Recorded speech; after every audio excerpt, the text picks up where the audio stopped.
My grandma gave me $100,000 for college on my 18th fifth birthday. But the next day, my parents demanded I give them the money to pay off my spoiled brother's debts, so I refused and secretly left home. And they blamed me. My name is Leela and I just graduated. From high school, I live. Or should I say lived with my parents, Sarah and David Mitchell, in a modest two-story house in Pennsylvania. There's also my older brother Jake, though. He moved out a few years ago to a nearby city. He's now years older than me, Nen. Has always been the golden child of our family growing up. I watched how my parents bent over backwards to give Jake everything he wanted. If he showed even the slightest interest in something, they'd jump at the chance to support him hockey. They bought him the most expensive gear drawing, the finest art supplies, skateboarding a custom-made board. It didn't matter that he'd get bored after a few months and move on to the next thing. They were always ready to fund his next adventure. I remember this one Christmas that really stuck with me. Jake's birthday is a week before Christmas, and that year when he turned, my parents bought him this super expensive gaming computer he'd been talking about nonstop. Must have cost them a fortune. Come Christmas morning, I got was a card saying Merry Christmas. They said they'd run out of money. That's pretty much how it always went. Jake's birthdays were these huge celebrations with awesome presents, and I'd get whatever was left over at Christmas, if anything at all. My parents never really bothered with my birthdays, a small cake, maybe a new shirt or some school supplies, that was about it. No parties, no celebrations, nothing special. That's why I was completely thrown off when they sat me down in our living room last week, just days after my graduation. La Mom said, smoothing her shirt like she always does when she's trying to appear casual. We've been thinking you're turning 18 soon, and it's a big milestone. We want to throw you a proper party. He nearly choked on my coffee. A party, I asked. Sure, I must have heard wrong. Dad nodded, looking unusually enthusiastic. Yes, sweetheart, we'll invite the whole family, make it a real celebration. I sat there staring at them both, trying to figure out what the catch was. My parents aren't the type to suddenly change their ways without a reason. Something was up. I could feel it in my gut. Why now, I asked, trying to keep the suspicion out of my voice. You've never wanted to throw me a party before. Well, you're graduating high school, going to college soon, Mom said, waving her hand dismissively. It's different. Now you're becoming an adult. I nodded slowly, but something didn't feel right the way they were. Acting the sudden interest in celebrating my birthday, it was all too convenient. But I couldn't put my finger on what exactly was wrong. Over the next few days, I actually started getting excited about the party. Maybe I'd been too quick to judge my parents' intentions. After all, it made sense. I was turning 18, had just graduated with honors, and was heading off to college soon, perhaps. They'd finally realized that I deserved some recognition too. I kept catching Mom on the phone talking in hushed tones. About party arrangements, she was ordering a fancy cake from the local bakery, planning out decorations and putting together a guest list. Dad seemed unusually invested too, cleaning up the backyard and fixing that wobbly patio furniture he'd been ignoring. 4 months. Do you need any help? I offered, one afternoon finding Mom in the kitchen, surrounded by party planning notes. She jumped slightly quickly, shuffling some papers together. No, sweetie, we want this to be a surprise. Just focus one, enjoying your special day. I shrugged and grabbed an apple from the fruit bouquet. If you're sure, by the way. Is Jake coming? Of course he is, Mom replied.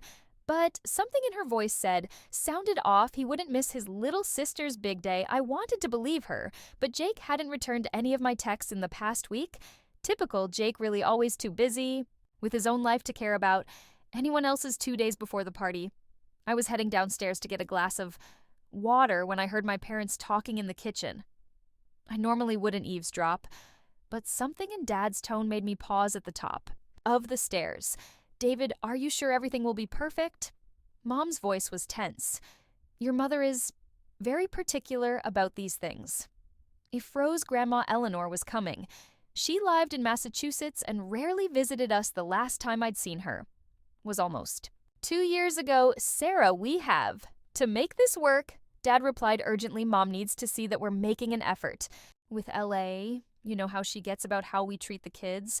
I know she's always going on about how we favored Jake, and we can't afford to upset her right. Now that money she gave us last year is the only thing keeping us afloat. If she decides to stop helping us, their voices dropped lower. But I'd heard enough. Everything suddenly made sense. The sudden interest in my birthday, the elaborate party plans, all of it, this wasn't about me at all. This was about impressing Grandma Eleanor. I slid down to sit on the top step, my throat tight with disappointment. Grandma Eleanor had always been different from my parents. She saw through Jake's charm and actually paid attention to me every time she visited. She'd point out how unfairly my parents treated me compared to Jake, and I knew she was wealthy. She lived in this beautiful, historic house in Massachusetts and had helped my parents par financially several times over. The years the pieces all fell into place.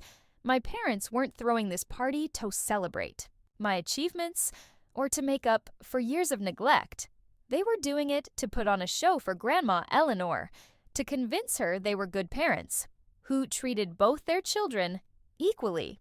They were trying to secure their financial lifeline the morning of my birthday. I woke up to the sound of voices and my mother's overly cheerful tone floating up. From outside, I peered through my bedroom window and my heart leaped. There was Grandma Eleanor climbing out of her practical Toyota Camry. I threw on some clothes and rushed downstairs, nearly colliding with Dad in the hallway. The moment she saw me, Grandma Eleanor's face lit up with genuine warmth, something I hadn't seen much of in our house lately. She opened her arms wide and I practically ran into them. "There's my beautiful girl." She hugged me, tight smelling of fresh-baked cookies and that mild lavender soap she always used. When she pulled back, her eyes were sparkling. "Let me look at you properly, a high school graduate already." "What's next for you, sweetheart?" We moved into the living room where Mom had already arranged the furniture to look like something out of Home Decor magazine. I sat next to Grandma on the sofa while my parents perched nervously on the edge of their seats. Well, I started trying to ignore my mother's intense stare. I actually got accepted to several colleges of them, offered me spots. That's wonderful. Grandma squeezed my hand. "Tell me about them." The state university offered me a full scholarship. I explained, watching my parents nod approvingly. And then there is Brington College. I hesitated, knowing my parents thought this option was off-thettable. It's a really prestigious private school, but the tuition is about $25 a year. Grandma Eleanor nodded, thoughtfully, a small smile playing at her lips. She didn't say anything, but something in her expression made me wonder if she was already forming plans of her own. The doorbell started ringing as guests arrived first. Aunt Marie and Uncle Bob. Then my cousins, followed by some family friends.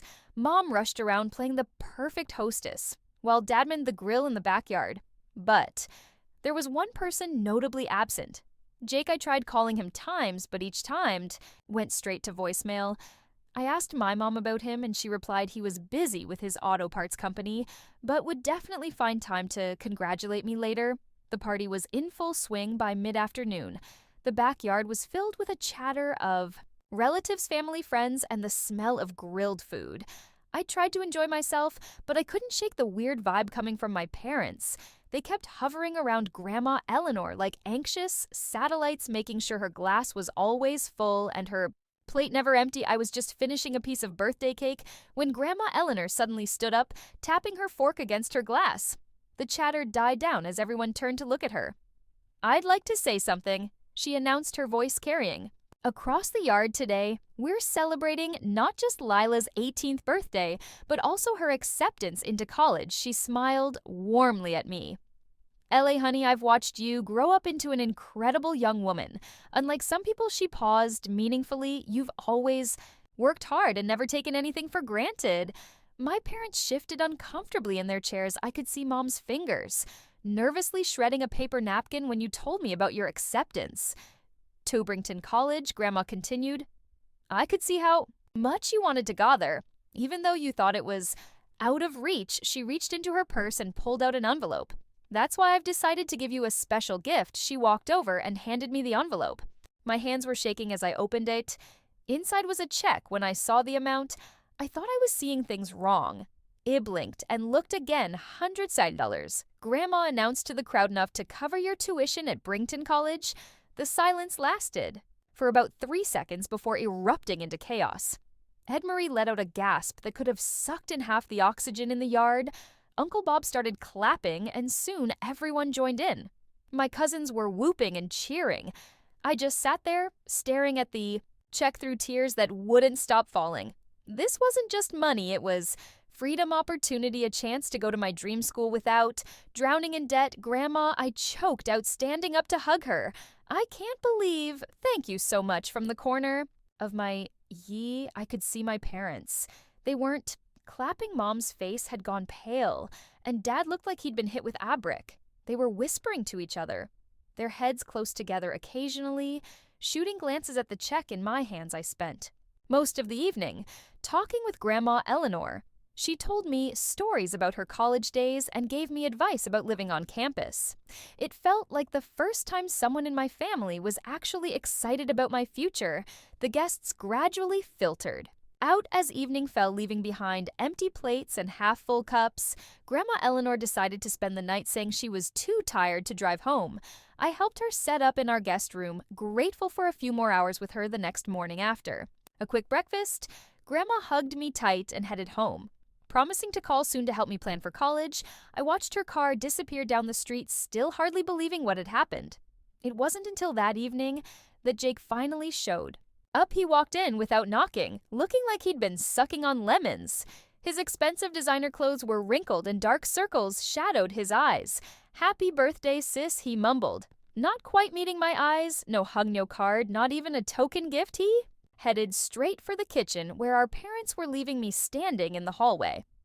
That evening, the atmosphere at the dinner table was so thick you could cut it with a knife.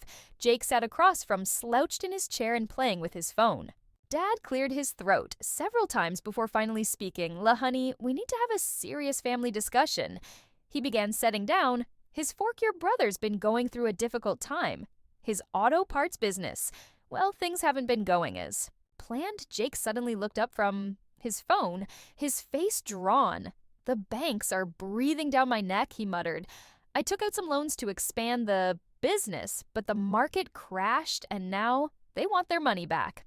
I couldn't help but scoff, really, because your Instagram shows you vacationing in Hawaii just last month with different girls in every photo, by the way. Stay out of my social media. Jake snapped, his face wreathing. "That's none of your business. Calm down, both of you." Dad interrupted. "Elle, this is serious. Your brother could lose everything." I pushed my plate away, my appetite gone. "What does any of this have to do with me?" Mom and Dad exchanged one of their loaded looks, the kind that made it clear they'd rehearsed this conversation well. "Sweetheart," Mom said, her voice honey, "sweet family always helps family. That's what we've always taught you, right?" My blood ran cold as I started to understand where this was going. "We think," Dad continued, "that the money Grandma gave you could really help Jake out of this situation." I stared at them in disbelief. "You want me to give Jake my college money? It makes perfect sense." Jake chimed in, suddenly animated. "My business is established. It's more important than some college degree. You might not even use that money as for my education." I protested, my voice rising. "Grandma gave it to me specifically for Brington. You got a full ride to state," Mom countered. "You can still go to college, but Jake needs this money now." "Nut." The word came out firm and clear that money is mine. Grandma gave it to me. The change in their faces was instant. Dad exploded out of his chair, his hand clamping around my wrist like a ice. He yanked me away from the table. Ignoring my cry of pain, "You'll go to your room right now," he snarled, dragging me toward the stairs. "And you'll stay there until you come to your senses. Don't even think about calling your grandmother. If you breathe a word of this to her, you're out of this house forever. Do you understand me? We'll disown you." I lay in bed that night, listening to the sounds of the house settling. My wrist still ached where Dad had grabbed me around midnight.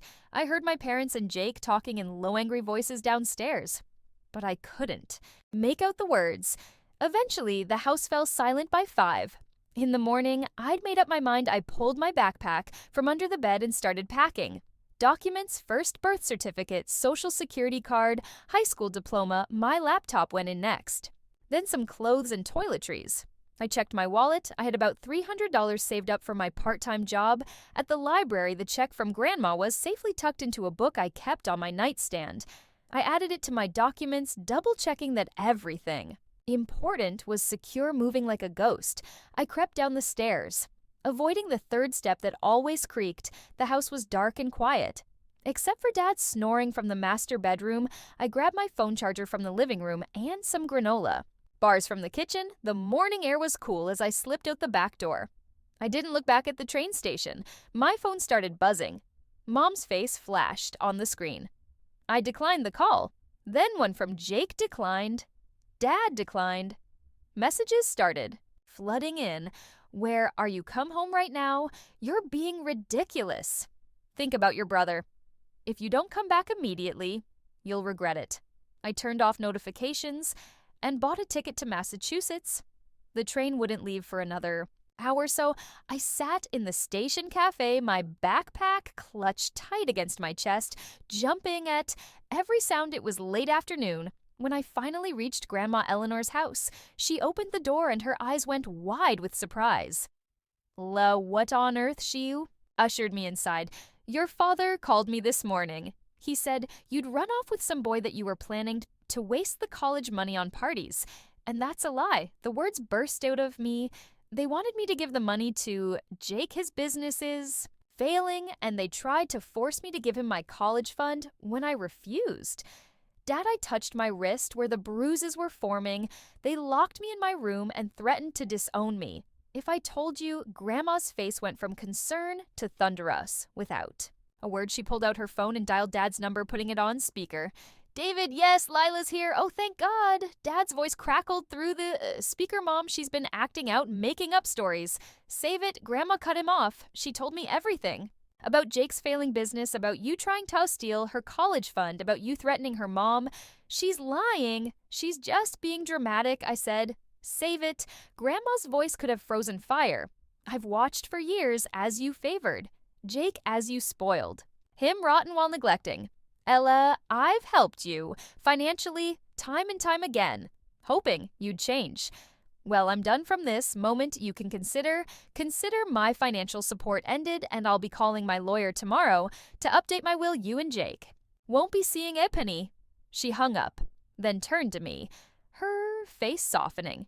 "You'll stay here with me until college starts," she said firmly.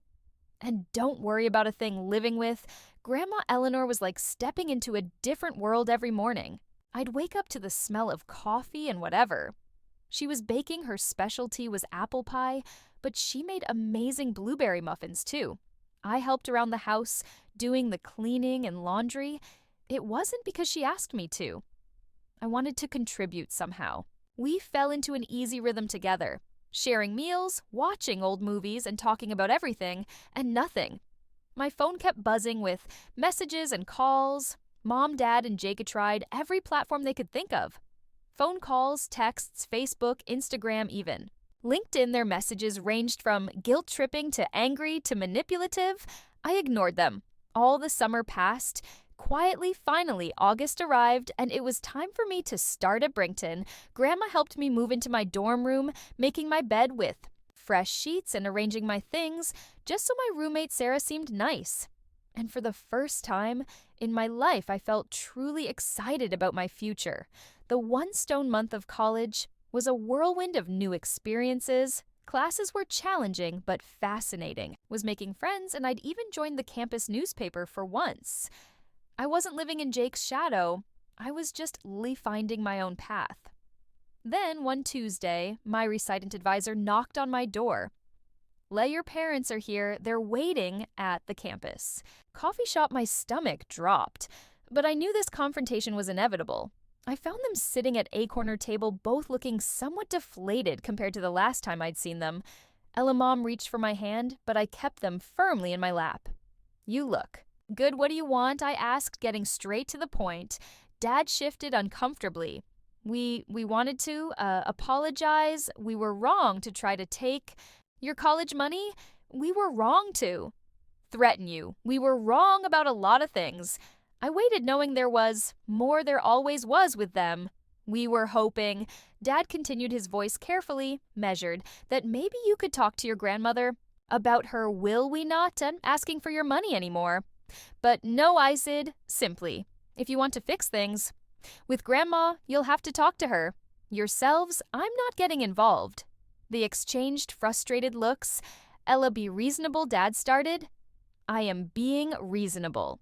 For the first time in my life, I'm putting myself first. If you want to repair your relationship with Grandma, that's between you and her mom's face. Hardened. So that's it. You won't help. Your family at all? I stood up. Gathering my things. You know, what's funny, when you wanted my college money, it was family helps family, but you never helped me. Ever, it only goes one way with you, doesn't it? 2 months into my first semester at Brington, I got a call from Aunt Marie.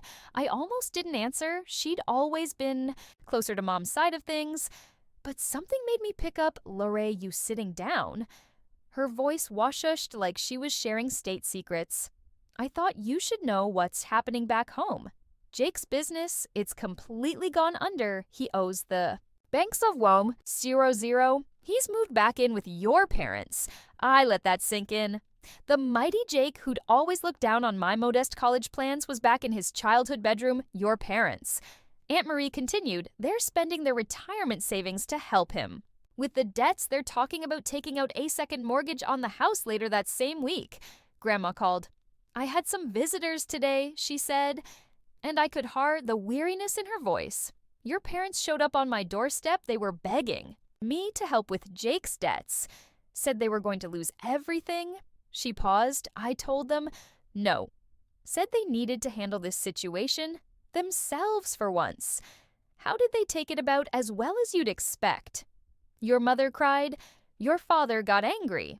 But I stood firm. I told them this was the consequence of years of spoiling Jake rotten while ignoring you. As the semester progressed, more news trickled in through various relatives. Dad had taken a second job. Mom was selling her jewelry. Jake had the audacity to buy a new iPhone while living raunchy on their dime during fall break. I went to stay with Grandma. We baked pies together, and she helped me with my term. Paper research, she'd set up a proper guest room for me with a desk and everything it needed. For studying your midterm grades, came she mentioned one evening. Straight ass, I'm so proud of you. Thanks, Grandma. I hesitated before asking, do you ever regret cutting them off?